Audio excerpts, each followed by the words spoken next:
I always hope that audiences take away from my talks a more practical understanding of the current economic operating environment. What's going on right now? What are the key drivers? What's really the big picture? And also, what the big opportunities and risks might be.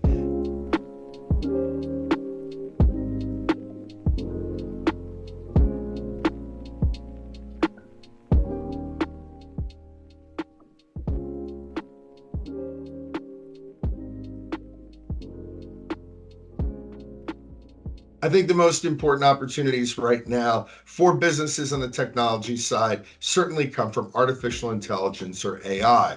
Of course, I also believe there are big opportunities for automation and robotics, especially for obviously physical industries. We're thinking about manufacturing and supply chain, but we're going to see for the near term, artificial intelligence continue to dominate for almost any business, especially with opportunities in the mid and back office. Now, quantum computing presents significant opportunities moving forward, especially in the areas of cybersecurity, but also in the areas of data analysis. But it's going to take a little bit more time before we see that really reach a commercial appeal and applicability where that can really be tapped into across industries.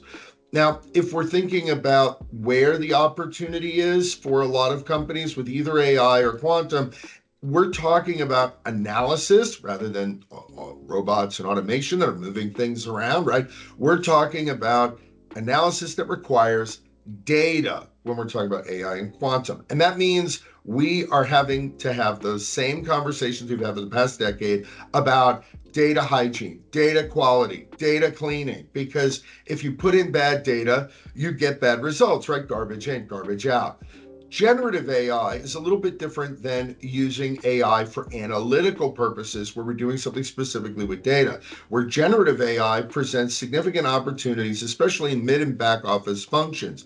Think about using generative AI for things where there are a massive amount of historical data.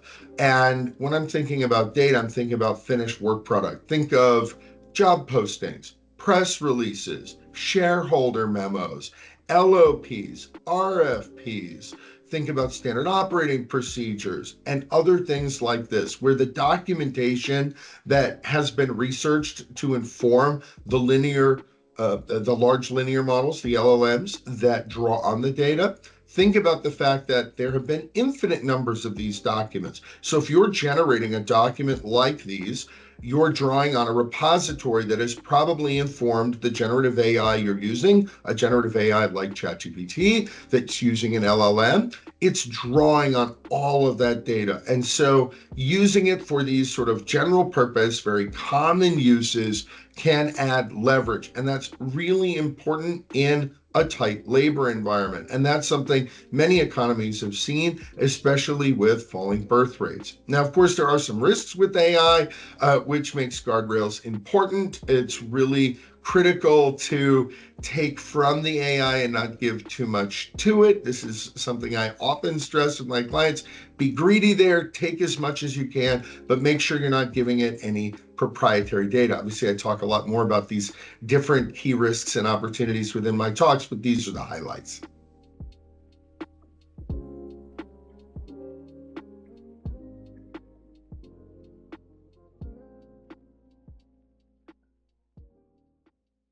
I think the biggest challenge for sustainability goals, and we're thinking about emissions reduction or sustainability in general, is the fact that there are a lot of people on planet Earth.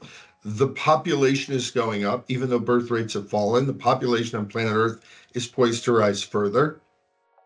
You have a lot of people living in energy poverty on planet Earth, and real per capita GDP is poised to rise. So, in other words, you're going to see more demand for things like energy over time because more people and a lot of the people already on the planet don't have enough energy, and you're also going to see all the people on the planet get wealthier over time. So the demand is going to continue to rise.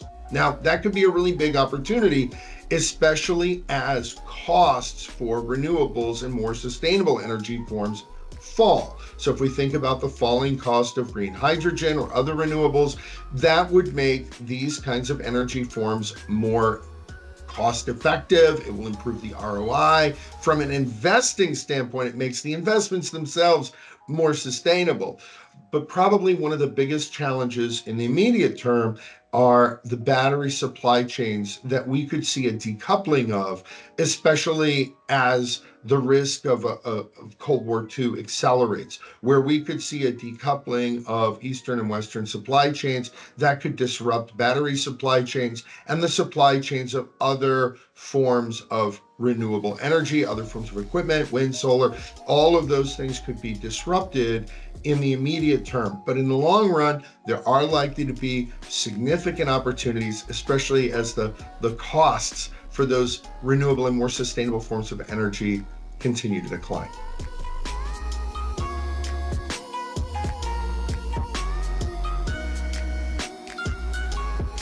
I always hope that audiences take away from my talks a more practical understanding of the current economic operating environment. What's going on right now? What are the key drivers? What's really the big picture? And also what the big opportunities and risks might be. In addition to understanding that environment, it's really important for me that the audiences I speak to come away with practical, actionable tasks and opportunities and strategies to capture the upside opportunities and manage the downside risks.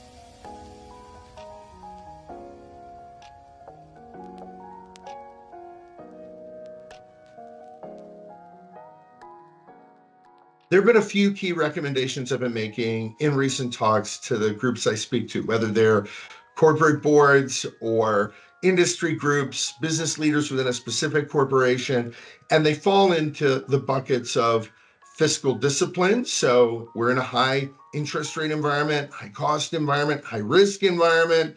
Make sure you're focused on fiscal discipline, ROI, and you're really mitigating your downside risk for costs. So that might mean doing spend analysis, digging into your costs, uncovering where there may be opportunity for cost savings, try to improve your financial standing, and be cautious with big investments. Because of the high risk environment, you want to be careful there. So I think that's the number one thing.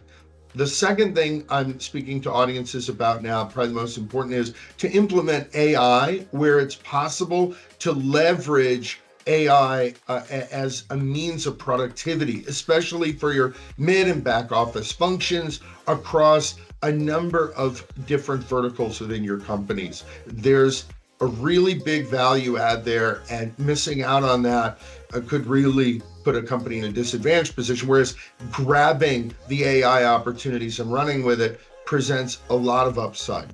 And the third thing that I've been telling audiences in recent months and really in recent years has been to be prepared for a potentially protracted Cold War II.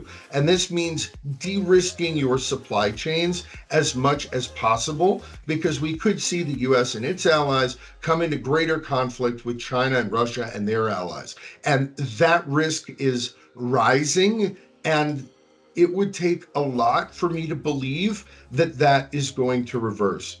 So those are the three key things to focus on. Fiscal discipline, always a good thing to do. AI for labor productivity, that's a boon for many companies. And de-risk your supply chain and be careful of those geopolitical risks related to Cold War II.